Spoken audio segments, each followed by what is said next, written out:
Capsule 12 de biologie cellulaire sur les fonctions des microtubules. Alors, les microtubules, vous les trouverez dans différentes structures donc, de la cellule, à commencer par donc, les centrioles. Et voilà, donc 9 triplés de microtubules par centriole.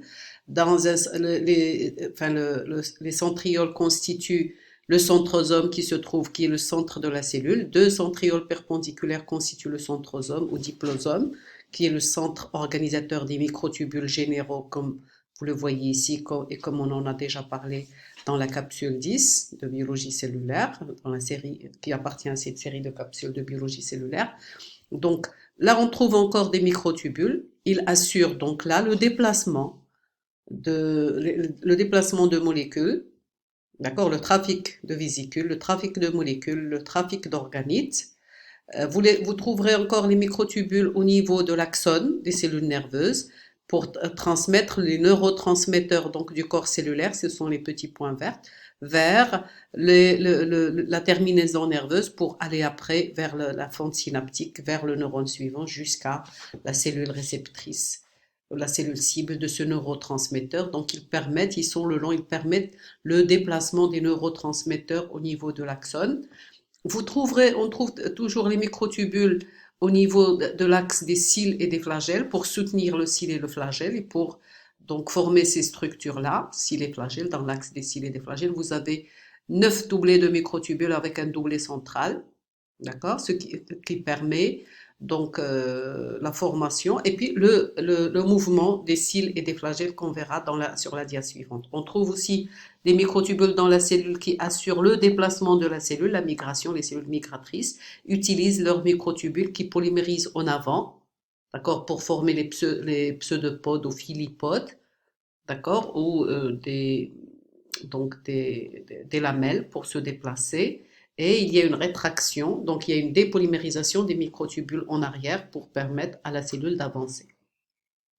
Les microtubules se trouvent aussi au niveau donc, du fuseau mitotique. Ce sont les microtubules généraux en interface qui s'organisent lors de la division cellulaire et lors de la division cellulaire mitose ou méiose en fuseau mitotique sur lequel, c'est-à-dire ce sont des microtubules qui forment les fibres polaires du fuseau mitotique sont constituées de microtubules le long desquels vont glisser les chromosomes donc vers un pôle ou vers l'autre lors de la division cellulaire ou lors de l'anaphase plus exactement. D'accord? Il utilise des tubulines, des microtubules. Donc voilà différents rôles, on va voir d'autres. Parmi les rôles, le mouvement du cil et du flagelle, c'est grâce à ces microtubules. Okay, pour le flagelle, donc un mouvement hélicoïdal. Et pour le cil, les battements du cil, c'est grâce aux microtubules. Et des pathologies, c'est-à-dire s'il y a absence de ce mouvement, absence ou l'insuffisance de ces mouvements-là, entraîne donc des pathologies, par exemple là le manque de déplacement des, du spermatozoïde, la vitesse de donc spermatozoïde soit immobile, soit un déplacement très lent, ce qui fait ne peut pas monter dans les trompes, ce qui entraîne donc une stérilité d'origine masculine. Pareil pour les cils au niveau de la trachée, par exemple, les cils constituent un ascenseur mucociliaire dans la trachée. En cas d'insuffisance, bien sûr, ou d'absence de ce mouvement-là, il y a des infections. Cela va entraîner des infections à répétition chez la personne. C'est juste pour vous montrer l'intérêt de ces mouvements et des microtubules qui assurent ces mouvements. Là, on va zoomer le rôle, on va zoomer au niveau de l'axone, voilà les microtubules, les voilà en bas, ici en vert, et il y a donc ils transmettent, ils jouent le rôle de rail des neurotransmetteurs qui se déplacent le long de manière très très vite, donc du corps cellulaire jusqu'à la terminaison nerveuse, et pour glisser plus vite, il y a des protéines, les protéines associées, des MAP, type kinésine, d'accord, qui leur permettent de se déplacer donc du corps cellulaire jusqu'à la terminaison nerveuse. Alors, le déplacement cellulaire, ou la migration cellulaire, là on voit que le pseudopode ou filipode, dans ce cas-là, sont constitués, ou l'amylépode, d'accord, donc sous forme de lamelles. Les trois types, quel que soit le type de pied utilisé par la cellule pour se déplacer, quelle que soit sa forme, il y a toujours donc là les microtubules qui polymérisent en avant et qui poussent la membrane plasmique. Regardez là, il la pousse de plus en plus. Et donc cette polymérisation entraîne la cellule en avant. Regardez le déplacement du noyau. Ok, là c'est dans le temps. Et bien sûr, il y a des polymérisations en arrière, ce qui permet la rétraction de la cellule puisque les molécules se déplacent et se déplacent en avant.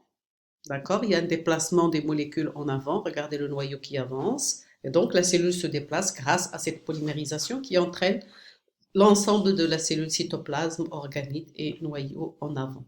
Avec dépolymérisation en arrière, et ce qui entraîne la rétraction de la membrane et la cellule avance et se déplace en avant. Alors, il y a donc là on a vu que différents rôles sont assurés grâce à la polymérisation, dépolymérisation donc des microtubules, entre autres au niveau donc de la migration, entre autres surtout au niveau de la division cellulaire qui est incriminée, qui devient importante lors donc des tumeurs ou du mécanisme de cancérisation, et ce qui fait des effets des molécules. On a essayé de trouver donc des molécules, effets pharmacologiques sur les microtubules. Quelles sont les molécules qui peuvent arrêter la polymérisation, la dépolymérisation, comme ça pour agir?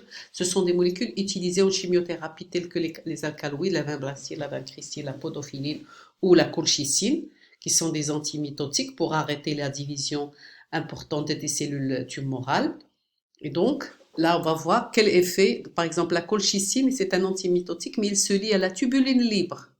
Comme ça va empêcher sa polymérisation. Si la tubuline libre est masquée, donc elle ne pourra pas se lier même s'il est important au sein de la cellule. S'il n'y a pas de polymérisation, il n'y aura pas formation. Donc, par exemple, il y aura pas, elle bloque, la colchicine bloque les divisions en métaphase, et ce qui fait le fuseau mitotique ne pourra pas polymériser, ce qui empêchera donc les chromosomes de quitter la plaque équatoriale pour aller